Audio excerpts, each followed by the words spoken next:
Hello folks, and welcome back to the 8hourwebsite.com. This is the fourth video in the 8-hour website series where I teach you how to build a website in under 8 hours using no code and using only free tools.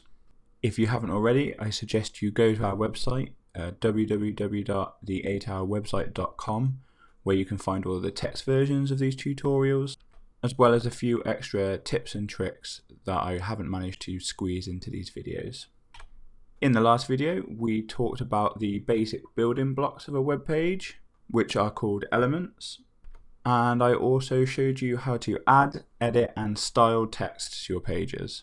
In this video, I'm going to show you how to do the same with images, and I'm also going to walk you through slideshows and galleries, which are great if you have a portfolio of products you want to sell, or simply just to liven up your blog, for example. When you're ready, let's get started. First off, as usual, make sure we're in the editor section of Weebly. Again, we want to go up and click build, or make sure build is highlighted so that we get this panel full of our different elements on the left hand side.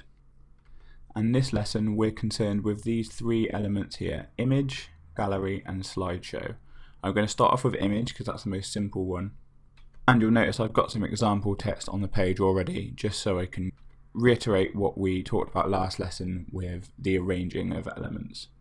So first off, I want you to go up and grab image, remember to click and hold on it, and then we're going to drag this down and place it to the right of our text on the page. So we drag it down, still holding the button down, and we're going to move it over here until we get that blue line on the right of our text element. You see that there? So I can pop that to the side of our text element. Okay, so this is our blank image element. At the minute, as you can see, there's nothing in there because we haven't told it which image to display, so it's just a placeholder for now. You can do this to get a rough idea of the placement before you put an actual image inside the empty element. To add an actual image to it, we hover over it and click on upload image, and you'll come to this screen. Now there are a number of options here, but most of the time you're just going to want to upload an image from your actual PC. So we click upload a photo from your computer and then choose an image from your files. I've got some nice example images here for us. So let's choose this first one here and add that image. You see this? That means it's uploading. When that gets to full, the image will appear. So there's the image on our page now, as it will appear when the actual website is live.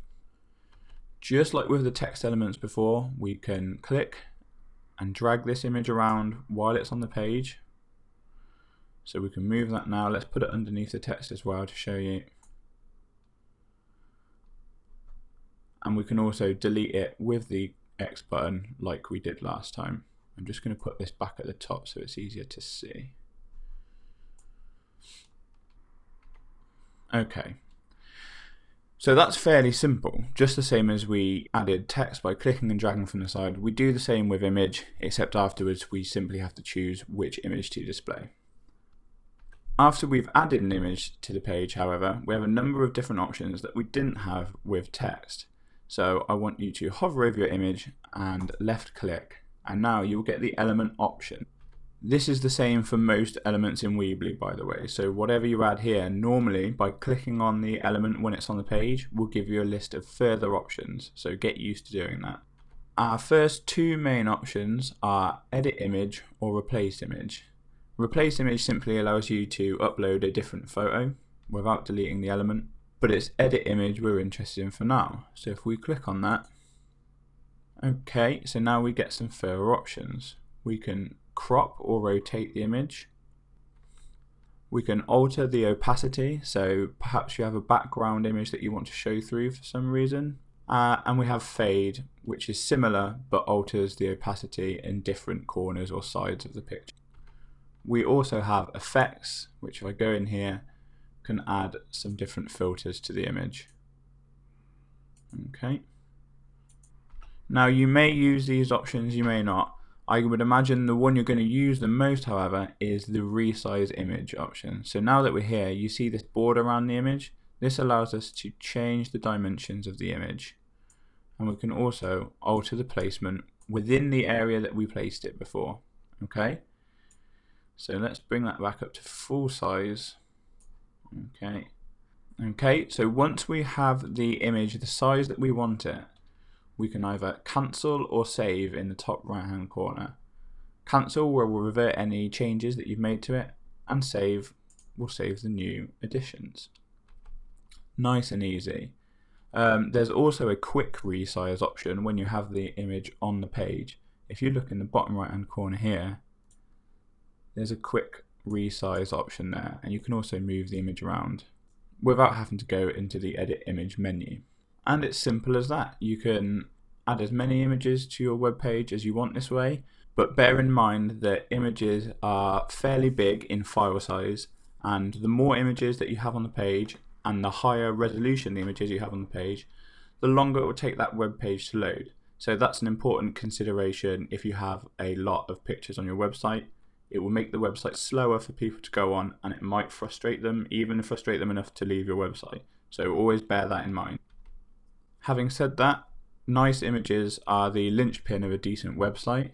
So it's a good idea, especially if you're selling products, to get a photographer in or someone who knows what they're doing to take some really nice quality images so you can show them off on your website. The next thing I want to show you is how to add a slideshow to your website. A slideshow is a series of images with an animated transition and sometimes buttons that allow you to flick back and forth through the different images. So just like before with all elements, we go over to the left hand pane, find slideshow from the list of elements here, click, hold and drag, and we're going to place this below our previous image element and still to the right of our text, you see. So pop that in there. And now we'll get a menu that we've never seen before, because this is specific to slideshows.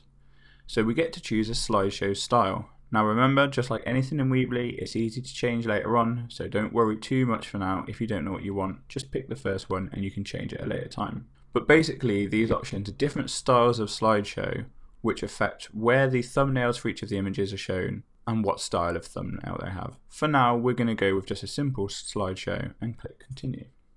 Here we're back to the upload page, so we click upload photos from your computer, and we're going to select all these images here and stick those in our slideshow.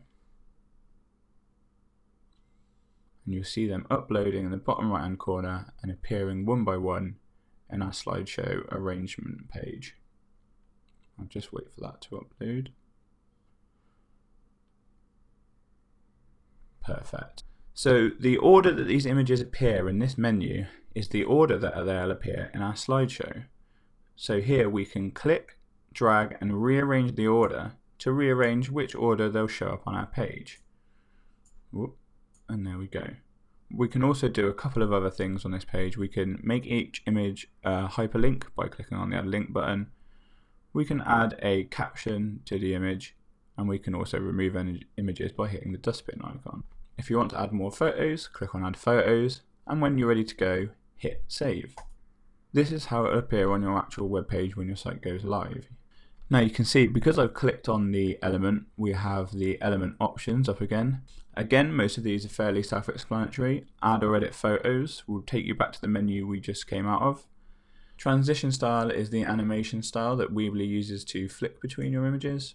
And you can do things like alter the transition speed, how long it stays on each image, and so forth. Again, once the element's on your page, you can click and drag it around and place it wherever you want, and Weebly will move that for you. Finally, I want to show you Gallery, which is simply an album of images in one place, and we'll click and drag that in. We'll put that below our slideshow. Once you understand how to do the other image elements, this will be really simple for you. So we go to upload images again, upload gallery photos from your computer, and we're going to use the same images that we did before. Again, you'll see them upload one by one in the bottom right hand corner. And just wait a second. That last image, as you can tell, is really high resolution, so that's why that last image always takes the longest to load. And here you have your gallery on the page. I'm just going to move this down so we can see it better. We've got more space to deal with it. The options for this gallery are slightly different to the options we've had for the other ones, so I'm just going to walk you through those quickly. If we click on the element, we get our element options, and here we are. So columns is the number of columns that it will display your images in. 2 will reduce it down to 2, and you can go up as high as you want if you want more images on there. Spacing is the spacing between the images. Captions add captions to the images, and so on. Super easy, super simple, and super useful for your website. So I want you to go back to your own website now, add some images, get it looking pretty. I mean, if you don't have images that you actually want to use prepared right away now, go on the internet and just find some example images to use for your website, just so you can get used to placing them down, moving them around, using the element options for each style of element that I've shown you, and just get used to handling them on your website. When you have some photos ready to go at a later date, you can simply go back to those elements and replace them like I showed you. Once you have some images on your site and you're comfortable with using them, we'll move on to the next lesson, where I'll show you to add forms to your website so people can get in touch with you. As always, if you get stuck at any point, please go to our website and go to the contact form there and send me a message, and I'll try and help you as quickly as I can. Or alternatively, go to our Facebook page and write me a message there and I'll do the same. When you're ready, move on to hour 5. Thanks.